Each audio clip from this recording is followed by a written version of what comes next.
పార్వతీదేవి హస్తరేఖలను, సాముద్రిక లక్షణాలను పరిశీలించి వాస్తవాన్ని చెప్పాడు నారదుడు.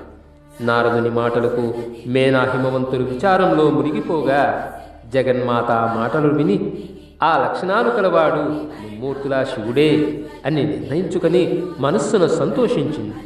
హిమవంతుడు విచారంతో, నారద, ఆ గీతను అతిక్రమించే ఉపాయం లేదా అన్నాడు. అంత నారదుడు, బ్రహ్మగీత దాటడం ఎవరి వల్ల సాధ్యం కాదు, కేవలం శివుడు తప్ప. ఆయన వేషం, ఆయన లీల మూర్ఖులకు దోషాలుగా కనపడినా ఆయన విషయంలో అవి అలంకారాలు. కనుక నీ కుమార్తెను శివునికిచ్చి వివాహం చేయడానికి సిద్ధంగా ఉండు. ఆయన తపస్సు చే ప్రసన్నుడవుతాడు. నీ కుమార్తెను వెంటనే తపస్సుకు ప్రేరేపించు అన్నాడు.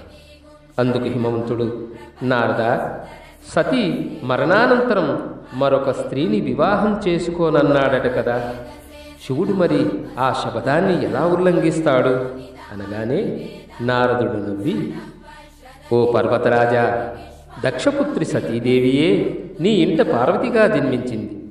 నీవు ఏ విధమైన సందేహాలను పెట్టుకోకు. నీ కుమార్తె శంభునికి పత్ని అవుతుంది. ఆ శివుడు కూడా ఈమెను తప్ప మరొక స్త్రీని వివాహం చేసుకోడు.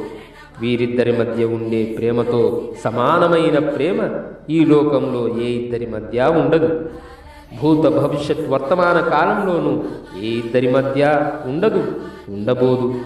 ఇకపై ఈ నీ కుమార్తె యొక్క సింహాసనము నిరంతరము శివుని తొడలే. ఆమె అలా ఉండే అదృష్టాన్ని పొందుతుంది అని చెప్పి నారదుడు స్వర్గానికి బయలుదేరాడు. ఇక నారదుని మాటలు విన్న హిమవంతుని మనస్సు మహదానందంతో నిండిపోయింది.